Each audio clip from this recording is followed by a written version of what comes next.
WA 517, do you want to report a UFO? Over. Negative. We don't want to report.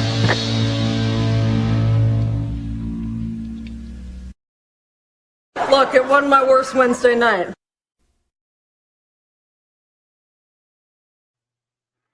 Hello and welcome back. Welcome to another live edition. Actually, it's pre-recorded as usual lately. Welcome to another edition of Anomaly-NOW, straight out of here in Austin, Texas. I am your host, Smiles Lewis. This is the weekly 501c3 nonprofit Anomaly Archives, a Scientific Anomaly Institute news and media roundup. Been a while. Went out of town for a week, visited family, got to see my mom. Went to Eureka Springs, Arkansas. You know, that's where the now longest running UFO conference in America has been happening. Changed hands a few times. I've only ever been to one of them way back in 2005. I got to start going to those. Anyway, so it's good to be back here, back in the saddle, so to speak. And hope you all had a great Halloween. And hope you, if you celebrate or reflect on our recent American Veterans Day here in the United States. Peace and prosperity for all. That's what I want. That's what you should want. And disclosure. He should want disclosure. You should want transparency in government, revealing of all that's been hidden, or something like that. I don't know. Anyway, again, thank you for joining us. Please like and subscribe, hit the notification bell, all that good stuff. You know the drill. It all does help spread the message, our nonprofit message of preservation of anomalous materials and public education about the contents of those materials. We have over 7,000 books in our collection here in Austin, Texas. We have thousands of periodicals. We are going to increase, hopefully soon, our digitization, providing more virtual long-distance access for all to those materials. And yeah, we do monthly live online events through our patron community that can be found over at patreon.com.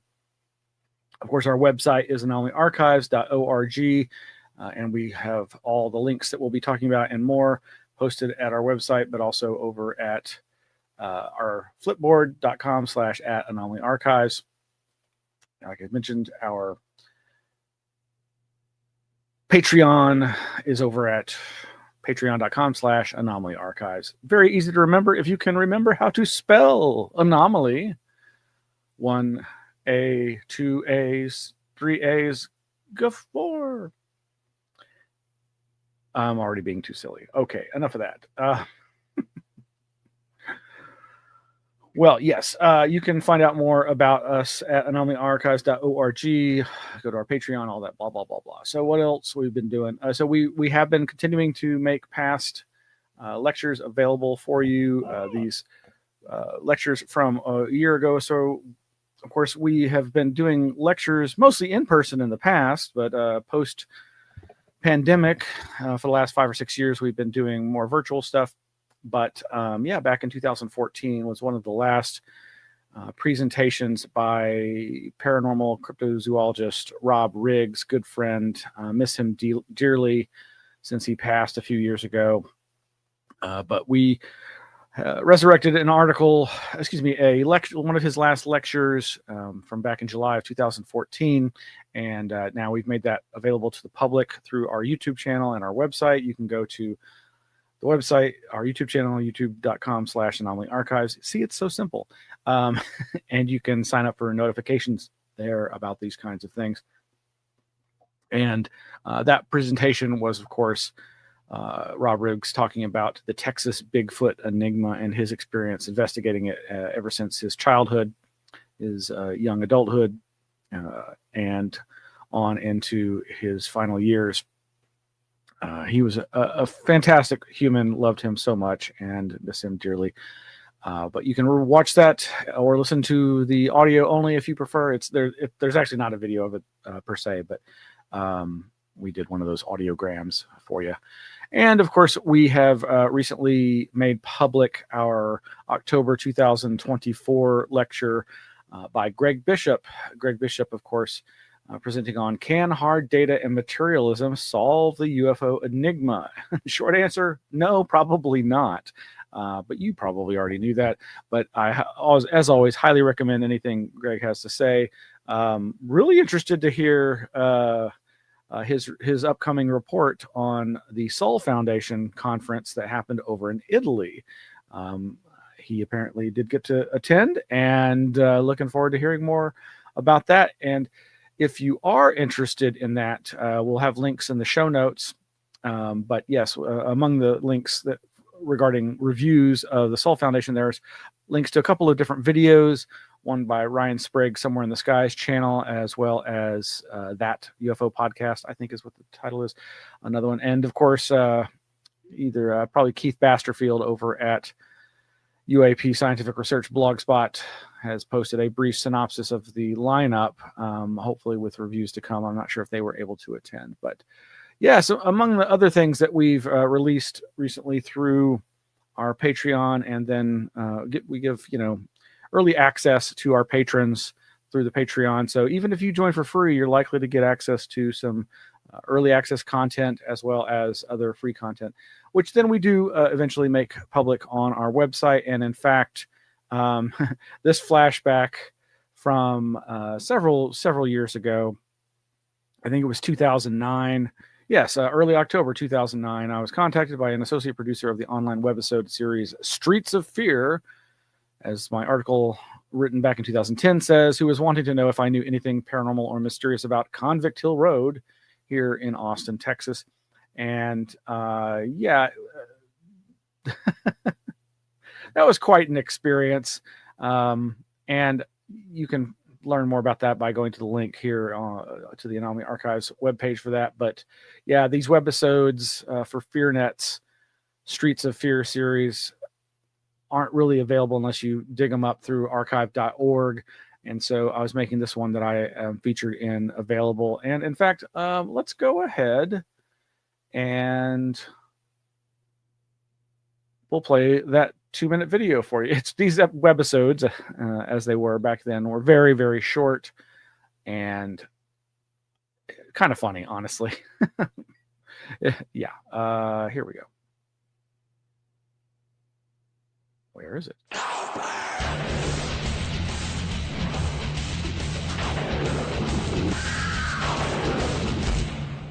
Texas is known for the Alamo, barbecue, and the world-famous utterance, Houston, we have a problem. But it's also known for something more ominous, the death penalty. So it should come as no surprise that there are plenty of legends about convicts who refuse to cross over, which according to some is exactly what's happening along Convict Hill Road. Generally, paranormal activities are discovered in places where there have been tragedies or human distress. I've been hearing that there is, in fact, paranormal activity associated with Convict Hill Road. The history of Convict Hill Road goes back to the late 1800s. A huge 1,000-acre quarrying operation was underway to quarry out limestone for the state capitol here in Austin, Texas. Governor Ireland, in trying to reduce the cost, decided to use prison labor. The convicts were shackled and chained 24 hours a day. They were watched over by armed guards with trained dogs. By all accounts, convicts who attempted to escape were shot on the spot. This is where the rumors of a burial ground associated with Convict Hill Quarry Park originated. There are a multitude of limestone piles. These piles of rocks could be shallow graves.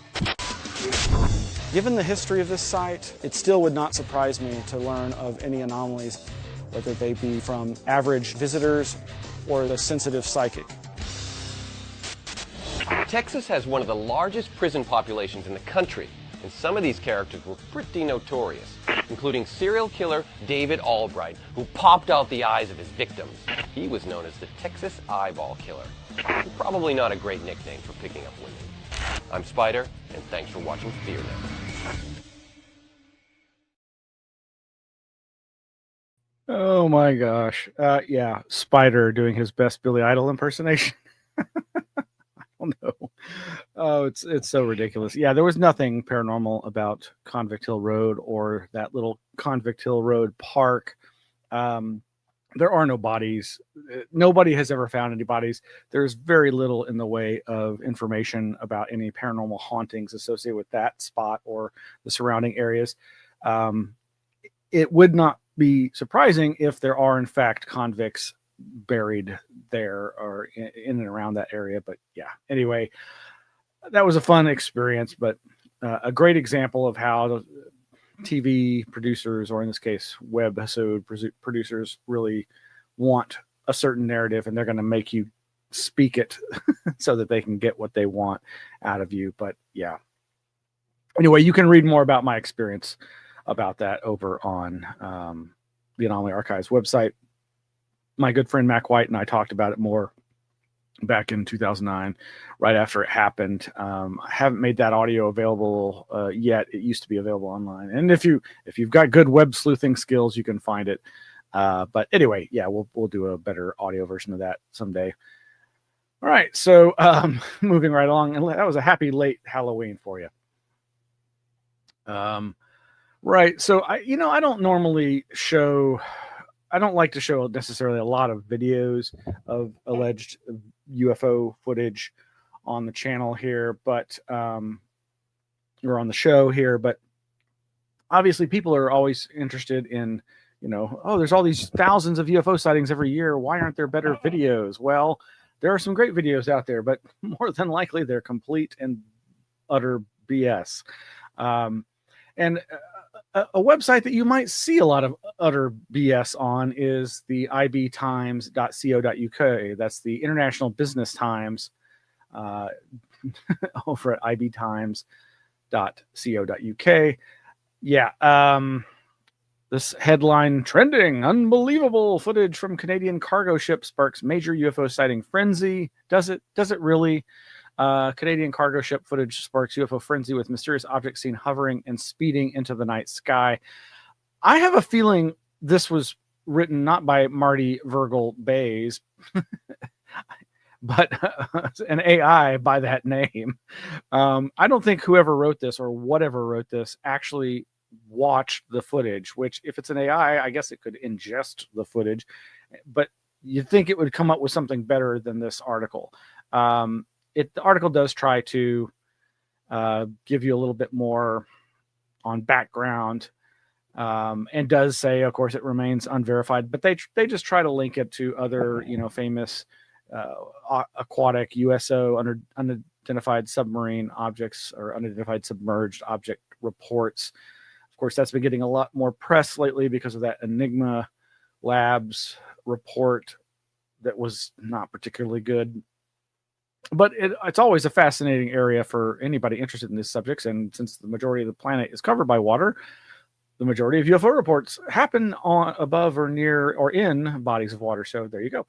But I do want to play this video because, first of all, it's beautiful, it's creative, it's very cool, but it totally is likely AI. The video's titled "UFO Sighting: Unbelievable Footage Captured by Cargo Ship in Canada." I saw somewhere that this was identified as being in Halifax, but yeah, the article is worthless. The video is pretty much worthless, but it's beautiful and entertaining, and therefore seems worth a look. Check this out here, and you can tell us what you think in the comments or email us at contact@anomalyarchives.org.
And basically, it just repeats. You know, seriously, I find it beautiful, and it really reminds me of stuff I recently saw. I met someone a couple of weeks ago who was from Canada. I thought they said they were from Halifax or Nova Scotia. I can't quite recall, but they said that a friend of theirs who lives back there had been sending them these video clips of all this UFO activity, and they were asking me and others about whether we'd heard anything about like a UFO flap happening up there. And of course, we were all like, no. And then they showed us she showed us these videos, or one of them, and it really reminds me of this kind of footage where it looks like very angelic light phenomena. For those listening, there's a link in the show notes. You can go and watch it if you care. But it clearly just seems like it's AI. It starts with two mushroom or jellyfish shaped objects hovering over the bay, seemingly sucking up water, creating almost like a water spout phenomena. It's hard to say, like, beyond the ships or the entities, whatever they are supposed to be, besides those clearly being likely AI, the water also is probably an effect. There's so many of these canned AI video effects nowadays. And of course, there's two sets of sounds going on. There's the kind of angelic / whale-like sounds that certainly are evocative and give a spooky vibe, and can't seemingly go well with this imagery of these creatures. These are they ships? Are they craft? No, they seem more like living entities.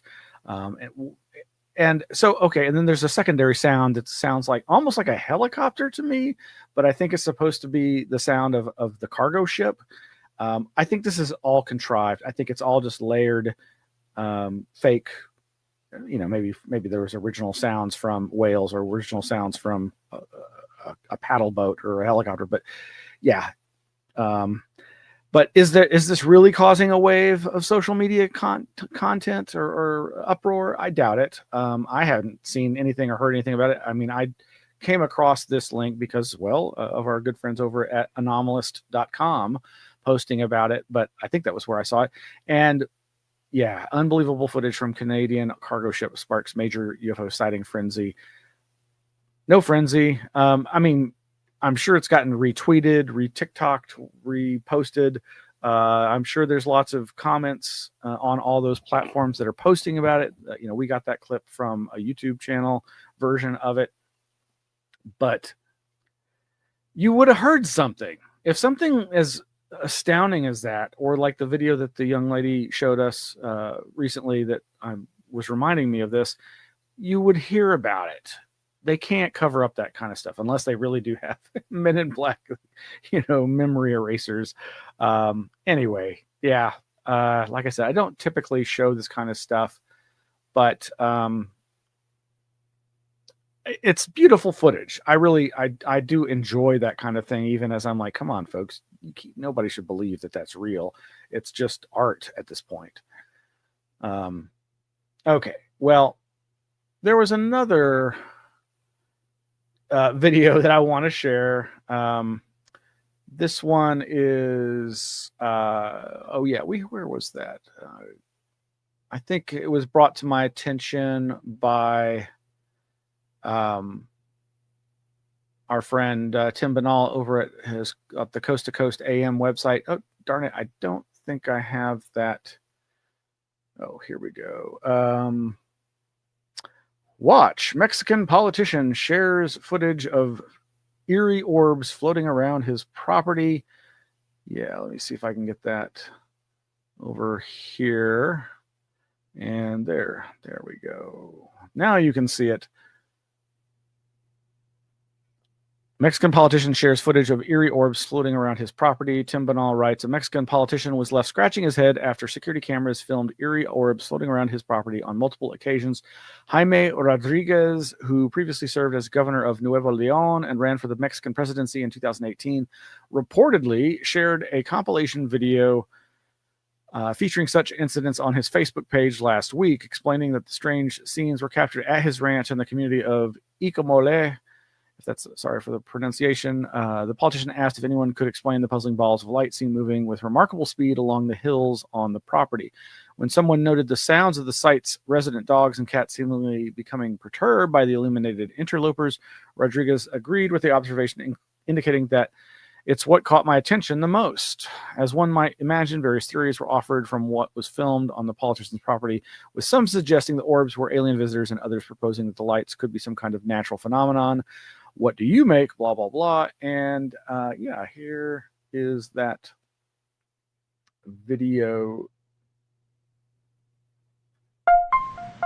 El exgobernador Jaime Rodríguez difundió un video a través de redes sociales en donde se observa una luz en forma de esfera que se mueve con relativa velocidad a través de montañas y pastizales cerca de su rancho en García. El periodista y ufólogo Jaime Maussan hizo eco del material compartido, limitándose a calificarlo como una serie de impresionantes grabaciones.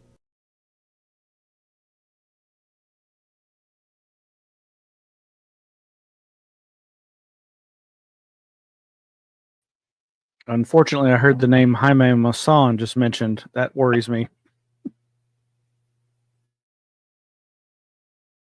Okay, there's no more narration or sound here. But basically, we have mostly reddish orange balls of light that are going over a hillside, up and down it.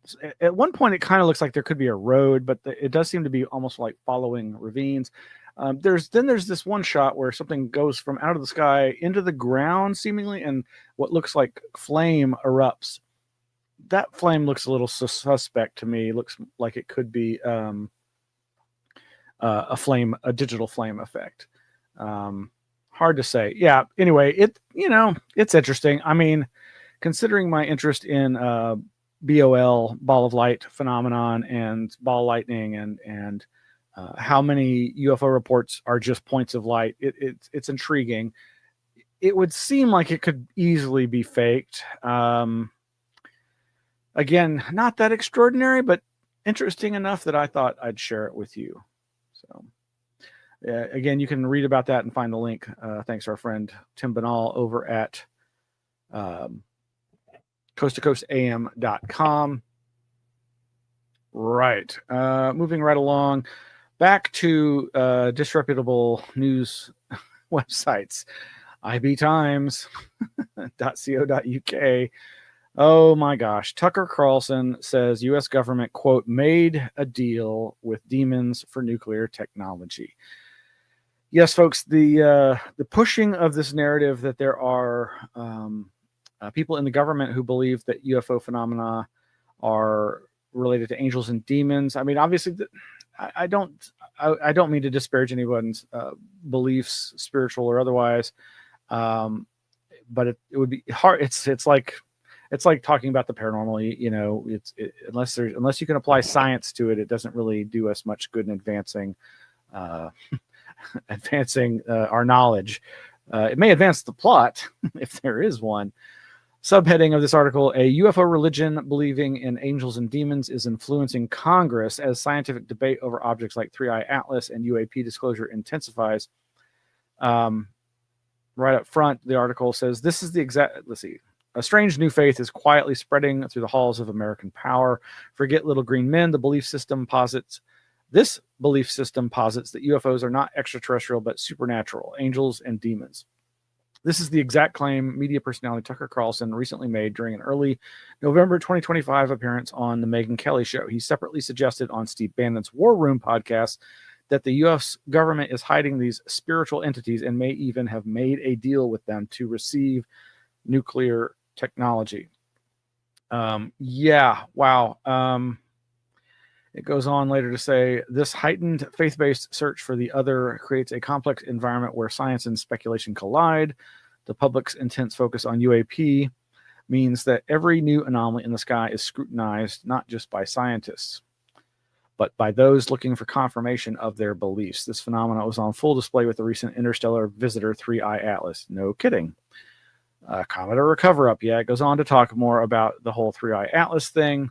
But wow, yeah. And of course, it's Stephen Greenstreet, again, not the most reputable journalist out there for the New York Post, tweeting about this.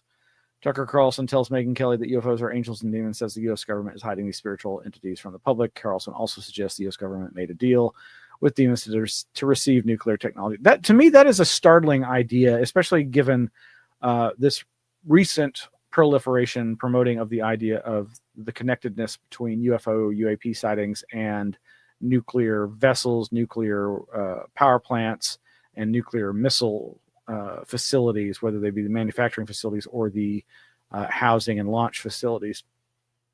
But, you know, you can also talk about connections, excuse me, to other types of power plants, you know, and even high powered tension electricity lines. A lot of people have tried to link these phenomena to these things, and some of it may have a very naturalistic explanation, but it is interesting, especially if you're aware. Tucker Carlson, of course, has made the claim that he felt like he was attacked by a demon in his bed one night. I think he continues to talk about that. I do. When people start talking about race and the various types of alien entities that are allegedly part of the UFO phenomena, the source of the UFO phenomena, and then also talk about religious things like angels and demons, this always worries me because of the potential for othering and the heightened dangers created by that kind of language. I'll just leave it at that. Meanwhile, speaking about kind of vaguely related subjects, I don't know if you're familiar with a YouTube channel by a gentleman named Jason Samosa, and he's been doing a lot of really good deep dives into Jacques Vallée, and I've been very impressed by his analysis of Jacques' oeuvre, particularly like so many who've been diving deep into the wealth of information that is available in Jacques' forbidden science journals that he's been publishing in decade-length volumes, now up to volume 6, which deals with 2010 to 2019, I believe. Well, in fact, yes, 2010 to 2019. Highly recommend this book. Forbidden Science 6 Scattered Castles. The Journals of Jacques Vallée, 2010 to 2019. Just finished watching this video by Jason Samosa today, and he has some great pull quotes from this volume 6. You know, I'm not even halfway through it. I keep getting distracted. I'd intended to catch up on it this past week, but yes, definitely go check out Jason Samosa's channel and content. Everything he's done on Jacques Vallée, I highly recommend, and I think you'll learn something here. But what's the gist? He basically is pointing out how, as far back as 2013, Jacques and those associated with OSAP, ATIP, Robert Bigelow, that whole NIDS 2.0 group, were getting a very uneasy feeling that there was definitely a sense of an imminent threat, but that maybe that threat was maybe not from the phenomenon itself, but, as Vallée has warned since at least 1979, from humans manipulating people's beliefs in the phenomenon. And Jason Samosa does a very good job of highlighting those bits of information scattered throughout Scattered Castles that clearly were giving Vallée and his friends, his Vallée and company, Bigelow and company, a sense that there was something afoot within the halls of government and the United States administration.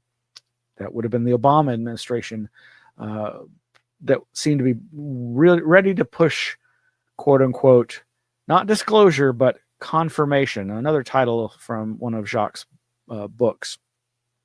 And there is an interesting clip in here with Rogan where Tom DeLonge is talking to Rogan, and this is one of the earlier interviews, and Jason Somoza points out that, Valet and company were saying what they were getting the sense of, that there was something coming that wasn't going to be quote unquote disclosure, but was going to be quote unquote confirmation of the phenomenon, of some script, some narrative of the phenomenon. And, just like with Jeremy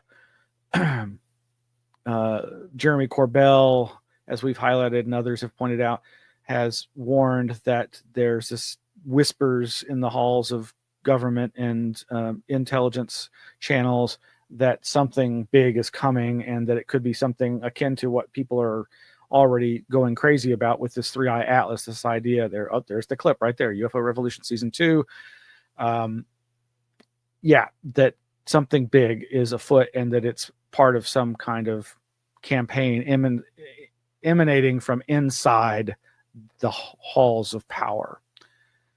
Well, yeah, you can go check that out and decide for yourself. This is absolutely the kind of thing that I've been focused on for so long and worried about for so long. And I wish I was reading this book faster. Goodness gracious. It's thick, and I swear every page is a mountain of data for one to explore. And I encourage you to explore it. Speaking of Joe Rogan and other related issues,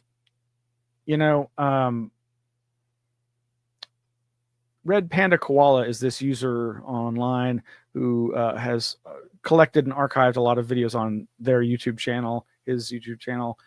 And there's a just over 6-minute clip. I'm not going to play the whole thing, but it's a collection of every time Joe Rogan brings up the age of disclosure, he mentions mass amnesty. And this is something I do recall Tom DeLonge talking about before the 2017 thing, and that what came out, I think, in the WikiLeaks, just this idea that what he wanted to be a part of was helping get rid of the secrecy and bringing all these things out into the open, but making it so that the people who had been a part of it weren't necessarily brought to justice for the crimes that were committed. Because what we're talking about here with this this kind of disclosure that's been advanced by the UAP Disclosure Act and things like that is,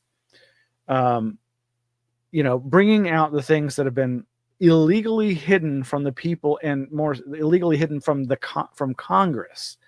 But yeah, here's just a little bit of that Joe Rogan clip. In the age of disclosure, one of the things they go into is that if these programs have been running, and if they have been back engineering crafts that are not of this world, there's a problem with lying to Congress, because misappropriation of funds, so anybody who did that is going to jail. So what they're calling for is mass amnesty. They're calling to say, hey, we've got to give amnesty to these people that were involved in this program. Otherwise, we're never going to learn anything. Age of Disclosure documentary. That's what it is, right? Yeah. There's a documentary that they premiered at Sundance, or at South by Southwest, rather, here, that was really good.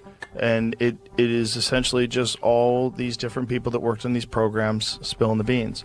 And they all have pretty similar stories. And the bottleneck seems to be that all this stuff was done without congressional approval, which is highly illegal. So all the research, all this hidden back engineering programs, all this stuff in conjunction also with military contractors. So those are the ones that build the jets and the rockets, and so you have to go to them to help with this stuff and to try to back engineer this stuff. So then there's this competitive advantage they would have over other military contractors that don't get a crashed UFO. And so then people are getting sued, people are going to jail. There's a lot of money that was allocated for these things that was done through lies. And there's a lot of problems with that. And with this documentary is essentially calling for mass amnesty, which what's being advocated in the documentary that to me makes perfect sense is mass amnesty. Now here's the bad part. For sure, you're dealing with enormous sums of money, and I'm sure people got really rich off of that, and I'm sure it's super illegal, if it's real. What, the back engineering potential? Yeah. I mean, one of the things that this documentary was calling for that I think is the only logical way to solve this is a mass amnesty for these people that misappropriated money and or whistleblowers. Well, the whistleblowers thing is crazy. Like, they leave them alone. Like, come on. Of course, everybody should fucking know this stuff, guys. The real crime is you keeping this secret from humanity. That's the real crime. Okay, the other stuff is horseshit, like this Age of Disclosure documentary. One of the things that all these spooks, all these like former, deep state guys who are now whistleblowers. I'm doing air quotes with my fingers for people who are just listening. They all talk about amnesty. This is the secret to all this stuff. The secret to the only way you're going to be able to do all this is you got to give amnesty for all the people that committed all these crimes, because. Right. Yes. Yeah. So there is this highly anticipated documentary, The Age of Disclosure, that series of clips. That was only halfway through a 6-minute plus series of clips put together by Red Panda Koala. Thank you, RPK. From every time Joe Rogan mentions this documentary on his show, he brings out that issue, which is very important. That is the key, really, of this whole disclosure issue, and why perhaps it is not being more vigorously attempted. Well, that documentary is finally coming out. It is going to premiere in some theaters across the country, very few, but there's going to be a lot of watch parties, including some organized by Danny Sheehan's New Paradigm Institute. But it is also going to be launched for streaming early on Friday, I think November 21st. And it looks to be a really powerful documentary, at least as far as having all the politicos, government and intelligence people finally speaking out about this. And it is all about this idea of a threat, as Jacques Vallée and company were intimating as far back as 2013 that there would be some kind of campaign like this. And here we are. What's going to happen? Will anything significant happen? Will this move the dial, as they say, or will this just be more fodder for mythologizing about something that a lot of us believe to be true, but have trouble actually proving finally and definitively? Who knows? But I'm looking forward to watching this documentary, as much as I'm frustrated by the sense that there is an agenda at play here that I'm very concerned about. But ain't that always the way? All right, moving right along. There's so much more to talk about, including Mothman. Mothman, is this UFO related? Is this cryptid related? Well, for me, it's UFO related, because that's how I first learned about it, was through a UFO book of sorts called The Mothman Prophecies by John Keel. Yes, The Crazy Mixed Up Meaning of Mothman by Sharon A. Hill. You can find this article over at her website, sharonahill.com. And without going into too much detail here, giving away too much of her article, she writes, from its origins in 1966, Mothman has been viewed as a cryptid, an alien, a spirit, an angel, a demon, and more. Originally thought of as a single entity, sightings basically ceased a year later after the Silver Bridge collapse. The subsequent book by John Keel in 1975 boosted Mothman's popularity again and expanded the tale in wild new directions. Since then, the Mothman legend continued to evolve in popular culture and lore. And I think, as I've mentioned in previous shows, it does seem like Mothman particularly, but a lot of cryptids generally, I think, have taken on a new sort of meaning and meaningfulness to the various parts of the LGBTQ, etc. Communities. Sharon Hill continues, I came across this video, a comedy sketch featuring Mothman as, quote, the most confusing cryptid. Yes, indeed. Why is Mothman confusing? Because it's a mishmash of decades of stories that blended larger narratives about monsters, aliens, and general paranormality. What began as a scary encounter with what was initially described as a really large bird lives on 60 years later as one of the most iconic pop cryptids. Now, I haven't watched the video for this yet, but it's linked here in her article. Like, what's a Mothman? Chris and Jack is the show. I can't follow the lore. In the video, Daniel transports Mothman through his phone line and asks him, "What's your deal?" Because it's all very confusing to him. Mothman lore portrays the creature as a mysterious red-eyed winged humanoid that chases people and eats dogs, a spooky man moth that appears from another dimension as an omen of disaster. In modern popular culture, Mothman is also depicted more like a fantasy character or a dark and menacing figure or a sexy mystery guy. It's no wonder we can't decide if it's threatening or not. Mothman is many things to many people. I've been interested in the various faces and roles of Mothman for a while. This video showed that other people are noticing the same thing, how very confusing and flexible the concept of Mothman is.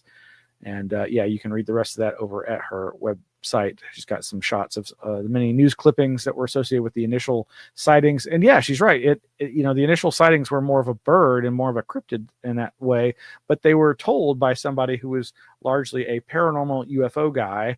Later, some described him, and I think he self-described as a demonologist, John Keel.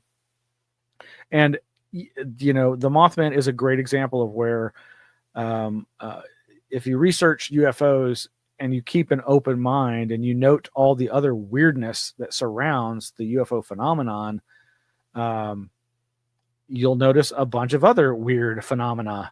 And in this case, cryptids, strange giant birds, or other paranormal activity that happen in the same kind of flap area that the flapping wings of Mothman occur. Actually, one of the things about Mothman in a lot of its early descriptions were the wings didn't flap. The thing wasn't flying in any kind of conventional way, and it was flying like a UFO. It was just like hovering and moving fast, able to keep pace with a speeding car that was trying to get away from it, and those glaring red eyes, or whatever they were. Anyway, a lot more there over at SharonAhill.com. And also that video that she links to, you know. But this reminds me, on a recent trip to Book People here in Austin, Texas, I was treated, Book People being a popular bookstore, originally Grok Books way back in the day, here in Austin, Texas. There was this, you know, display that's in the tradition of employees picks, staff picks kind of thing, but for books. But in this case, it's not staff, it's Mothman. And so somebody created a big little moth person, moth thing, a Mothman there at the top of this stack. And there's, you know, a dozen plus books under the sign, "Live, Laugh, Lurk." And yeah, let me see if I've got all these pics. There's some close-ups here. There's a close-up of the Mothman and the top of the display, which has books like The Unidentified Cryptids, Bigfoot and Friends, Magnet Set, and Cryptid Club book, and lots of YA, young adult fiction, but like books like Scotch on the Rocks, and Spread Me, and American Mythology, Scotland, the story of a station, my ex Antichrist. It's a wide variety of stuff, but yeah, it all kind of vaguely fits into Forteana and cryptid stuff. But again, it's like these are all recommendations by various cryptids, including Bigfoot and Mothman. And in fact, yes, the top most promoted book is The United States of Cryptids. I got that title wrong from a distance. The United States of Cryptids, A Tour of American Myths and Monsters by J.W. Oker, Ocker, and that's Mothman Recommends. Yes, indeed. Well, let's see here. Yeah, there's some other stuff I was gonna share. There's a lot more articles to talk about that we're not going to get to. Ancient and Modern UFOs in Africa with Professor Tim Moritha, Apparitions of the Virgin Mary, Fatima, and Garabandal. It's going to be a multi-week course offered by Diana Walsh-Pasulka. This article that we've got up on the screen is Jeremy McGowan, how a Harvard professor, influencers, and Kardashians made an interstellar rock into an alien mothership. Of course, that's all about 3i Atlas, giving a timeline of the promotion of this idea that's in some ways creating a panic. I will say I have been approached by people who I consider very intelligent, sending me links to some of the worst AI slop about 3i Atlas, that seemingly believing the premise that it is now heading towards Earth, when in fact, yes, it is going to be at its closest point to Earth, but it's not headed to Earth. Also, there's all this talk of it having broken up into possibly into multiple parts, but at the very least, it's sending out multiple jets that could increase its speed in a way that would be consistent with a possible alien spacecraft, some kind of maneuvering jets, but also still falls very squarely within the realm of normal comet behavior, in that a big block of ice with gases trapped inside of it that gets close to the sun will melt off a lot of the outside parts and cause gas inside to be able to be released and jets to be visible and to change and modify its trajectory and speed. Now, would never discount the possibility that maybe it is alien, but I just think it's highly unlikely. But meanwhile, highly recommend, of course, George Knapp. George Knapp has been at the center, behind the scenes, but both publicly reporting on all this stuff for years, decades, but also was behind the scenes, aware of the OSAP program, keeping his mouth shut, and watching as things unfolded. Over at 8 News Now, of course, Las Vegas news channel that he works for, that's a CBS affiliate. Scientists reveal details of top secret UFO research in Las Vegas.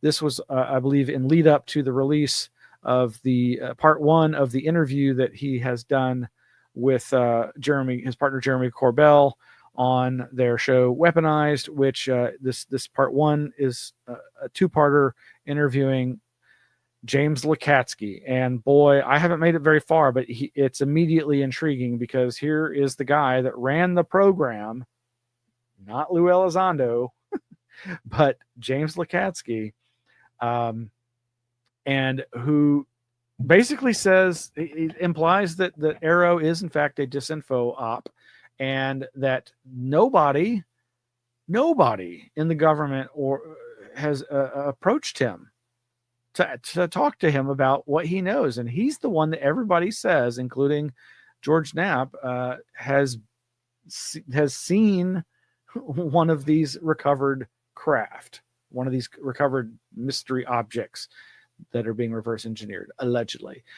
Anyway, over at the 8 News Now class article, Las Vegas, the largest UFO investigation ever funded by the U.S. government was carried out in total secrecy right here in Las Vegas. And while most of the reports produced by the program are still classified, the scientist who managed the program is spilling some of what he knows. Las Vegas is now known for hosting one of the premier racing events in the world. However, the most important race on the planet was headquartered right here. It was a race to see which nation would be the first to crack the code and replicate the propulsion system of mysterious machines seen for decades in our skies and oceans. The race is real, and it is still underway. Dr. James Lukatsky said, "We are, quote, absolutely, unquote, in a race for the tech." Lukatsky worked for the DIA, the Defense Intelligence Agency. He said the goal of the program was to figure out UFO technology and to one day build our own. He spoke exclusively with 8 News Now chief investigator George Knapp. For more than 80 years, the U.S. government has told the public not to fret about UFO intrusions because nearly all of them are explainable. Behind the scenes, though, intelligence agencies and the Pentagon acknowledge that there is a deadly serious contest to figure out UFO technology before Russia or China do. Nevada Senator Harry Reid told us before his death that the race is real and that we'd better win it, which is why he was the primary sponsor of a $22 million secret investigation. Quote, "It is not our belief or conjecture or the opinions of the authors," Lukatsky said. "It's facts from the program. These are from official sources, from what the public has paid for." Now, quick aside, I don't believe he's actually, Lukatsky is in age of disclosure. Why wasn't he tapped for these various hearings. I believe he speaks to some of this in the interview that I have yet to finish, but maybe not. But yes, it's a question that's been on a lot of people's minds. Lukatsky spent most of his career with the DIA analyzing the technology of America's adversaries, weapons that could potentially wipe out the world. He was and is a keeper of secrets and regarded his oath and security clearance as gospel. But these days, he is cautiously and meticulously sharing what he can about OSAP, the Advanced Aerospace Weapons System Applications Program. It's the largest acknowledged UFO investigation ever funded by the U.S. government. Lukatsky designed and managed OSAP, inspired by a book he read about a UFO hotspot in a remote corner of Utah, a place now known as Skinwalker Ranch. Credible witnesses reported seeing mysterious high-tech objects emerge from holes in the sky. Lukatsky believed this was a potential threat and also an opportunity. Quote, "We wanted to learn what can be weaponized there, and that basically was our job at DIA."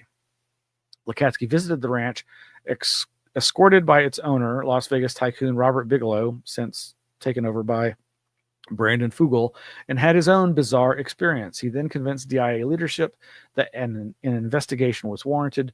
Senate Majority Leader Harry Reid and two of his Senate colleagues agreed, and OSAP was born. The program was housed within a subsidiary of Bigelow Aerospace and had a team of 50 full-time investigators. It conducted an unprecedented investigation in near total secrecy.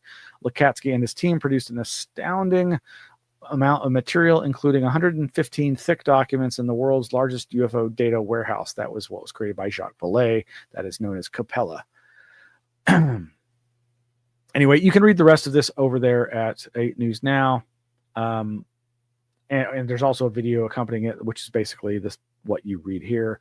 And of course, like I say, there is part 1 of the latest weaponized interview with James Lukatsky over at their YouTube channel. Well, goodness gracious, there is just so much more news I wanted to cover. I mentioned some of the other bits. There's this new newsletter, a UFO newsletter, I think in cooperation with MUFON, Mutual UFO Network, called The Wow Signal. And they have articles titled Extreme Experiencers and Doomsday Prophecy, as well as one called The Haunted Frequency of UAP. Both of these seem very intriguing. Have not had the chance to dive into those. On the front of Frontier Tech and the internet is this article from France24.com titled Sweden's crowd forecasting platform Glimt, that's GLIMT, helps Ukraine make wartime predictions. Now, that may not seem to have any relevance to anomalous phenomena, but it seems pretty intriguing nonetheless.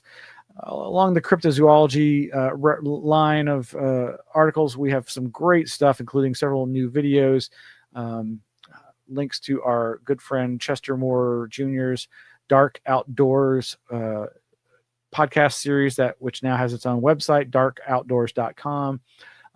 He and Lyle Blackburn have done a nice short mini documentary called Feral Humans, New Evidence of Wild Men, that they released on Halloween. And there's some other great stuff about Texas Bigfoot related issues. This, what's the website? YouTube video called The True Story of the Marion County Monster Aggressive Bigfoot Encounters on location in Jefferson, Texas. And of course, our good friends Tim Banal and Joshua Cutchin recently took part in a long-planned expedition into an undisclosed location in the wilderness for a Bigfoot trek and did a multi-hour wrap-up discussion of their experience on the Banal of America BOA YouTube channel. That's BOA Live Bigfoot Trek Special that you'll want to check out. Also from a good friend, Chester Moore Jr., he's got a new video, Giant Catfish Attacks Man. Divers say bigger ones down there. This is, of course, an area I love in cryptozoology, this idea of extremely large catfish, sometimes described as the size of a VW bug car, lurking often at the base of dams and in murky, deep waters in Texas lakes and rivers. And then on another article, Demon Dogs of New York City, which is a more North American report on the strange phenomena of big black dogs, the phantom black dogs, which is mostly a British phenomenon, but I think is truly a global, worldwide phenomenon. A ton of other great articles under the subject headlines of paranormal, parapsychology, and spiritualism. Oh yes, I gotta recommend Photography and the Invisible, 5 essays by Sharon Taggart. You know, Sharon Taggart is this amazing esoteric photographer, and let's see if I can get this to, over at walkerart.org are the links to her 5 essays. You know, I think I was introduced to her work perhaps through Greg Bishop's Radio Mysterioso interview with her many years ago. But Photography and the Invisible. Since the inception of photography in the 1800s, people have tried to photograph things they couldn't see: ghosts, dreams, prayers, sickness, sin, psychic powers, and even the human soul. However, this integral part of photographic history has often been hidden and obscured. Exploring the relationship between photography, spiritualism, science, art, and belief, the series Photography and the Invisible, organized by author and photographer Shannon Taggart, traces image making's relationship with visible and invisible worlds.